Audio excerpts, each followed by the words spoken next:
We were near the bottom of the shaft, about 15 feet from the bottom, and we were pouring concrete into a concrete wall. And at one point I recall pushing against the concrete bucket, and as I did so, the lumber that I was standing on slid away from the hole and I fell through the hole. It's such a helpless feeling, thinking that you're safe and then all of a sudden you're completely out of control.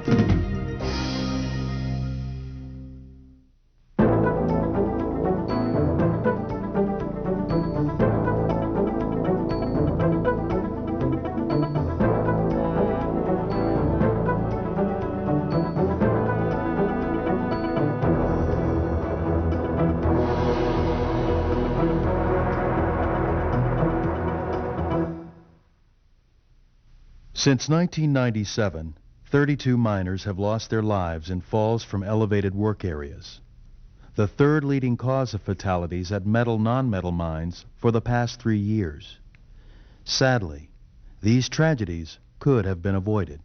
All of us who work in the mining industry need to be able to recognize and avoid the hazards that go with working at elevated locations. We also need to know how to properly use fall protection equipment to help prevent accidents. You place yourself at risk if you say, "It could never happen to me." The day of the accident, we were blowing the muck and broken up concrete down the hole. Louis Rogers was tied off. He had his body harness on and was tied off to a saddle block. And he had a 1-inch blowpipe, and he was blowing this debris into the hole or away from it, off the pad, existing pad that was there. He was tied on one side of the rib. He walked around to the other side of the hole and moved too quickly because of a low spot in the ground, and the saddle block stopped him right away. Of course, he started going right towards the hole. Ken, he was tied off, but he just released his hook, and Kenny reached for him, and they both went into the hole. The moment that he unhooked himself, and then Louis at that moment hitting the end of that saddle block, and then him reaching for him, just a split-second natural reflex or something, him reaching for him like that, which of course cost him his life. But we were both very, very close as father and son, as also co-workers with the same company. Safety was always number one on his mind. Contact daily or every second day, no matter where we were. He would always discuss jobs with me, always discuss how to do it safely. His concern was for his employees. In Kenny's case, Kenny had an accident because he was trying to save one of his employees. The employee was tied off and was not in an unsafe situation, but Kenny didn't have the time to think about that. Personally, it's something you have to live with it, but you'll never get over it. It's not something that you can replace by any means. It will take you a little more than half a second to realize that you are accidentally falling. By this time, you've already fallen over 7 feet and reached a speed of 15 miles per hour. After another 1.3 seconds, you have fallen 65 feet and your speed's 44 miles per hour, a rate that usually results in death or serious injury upon impact. As a result of the accident, we did review all our policies and procedures with respect to working around open holes and elevated positions. We have updated those policies and procedures, looking for zero. MSHA regulations require the use of fall protection.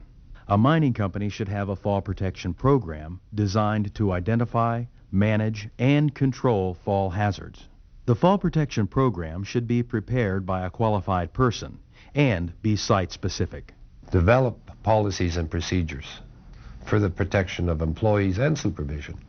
Have a specific plan written and explain to each member of the crew. You can't afford to have a member of your crew that is not aware of what the others are going to be doing.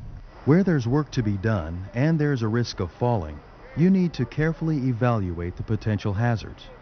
Appropriate fall protection measures can be taken when the hazards are identified.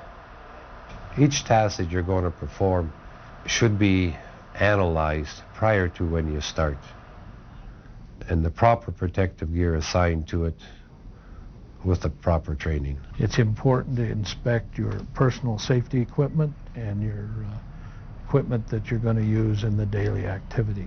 Identify the position that you're in, the height, and use the appropriate equipment to actually keep you from hurting yourself if there is a fall. Common types of fall protection systems at mines include fixed barriers, such as guardrails and handrails, surface opening protection, such as removable covers, surface protection, like non-slip flooring, travel restraint systems, and fall arrest systems. In construction, I think you'll see a lot of people with fall restraint, but in everyday mining, areas may be pressures around open holes, conveyors.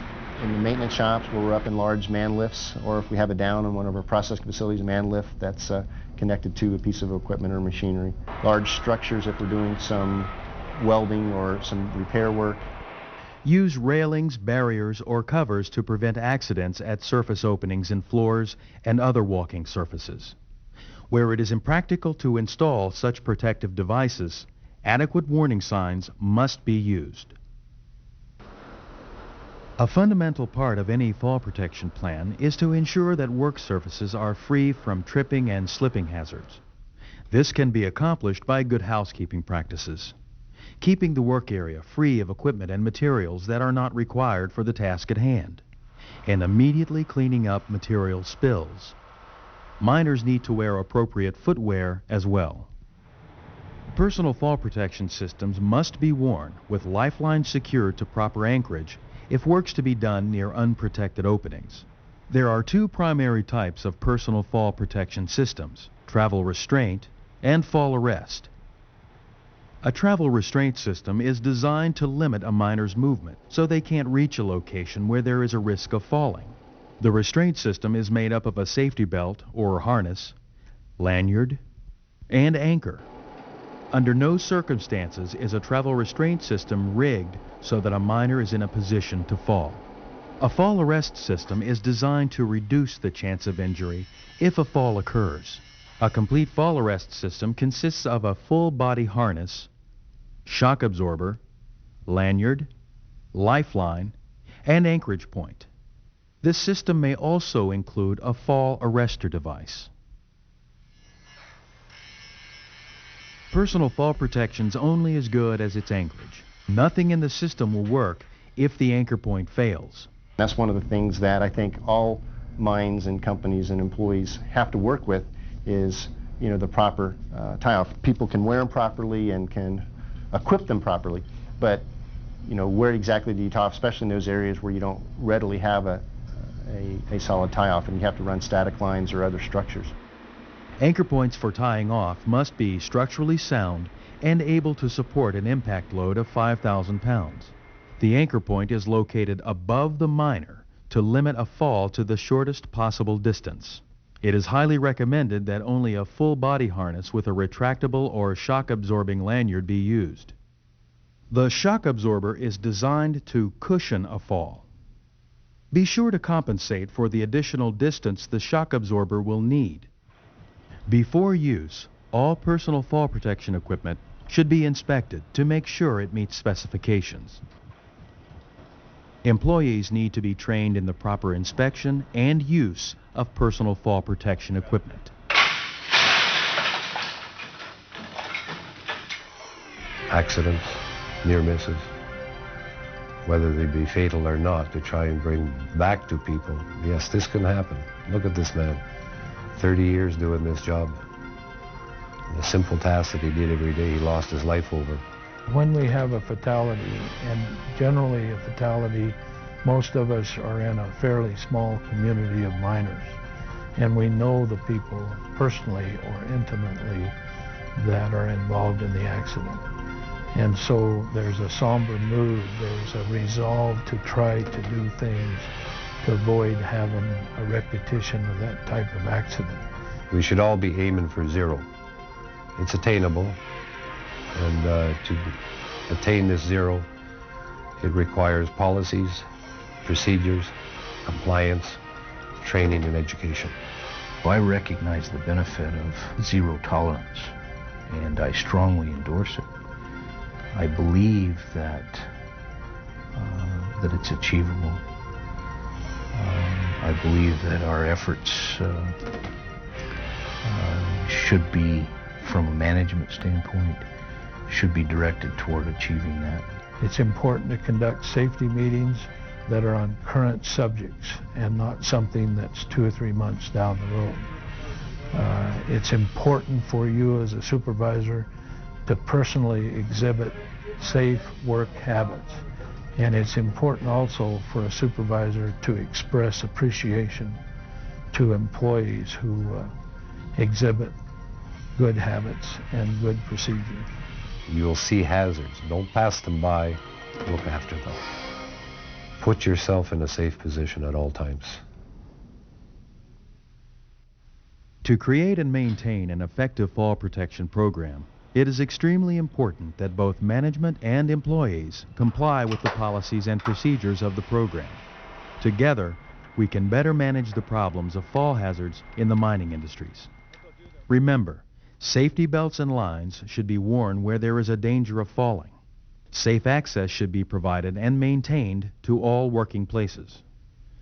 Railings, barriers, or covers should protect openings. Safety should be your highest priority, and fall protection is your lifeline to safety.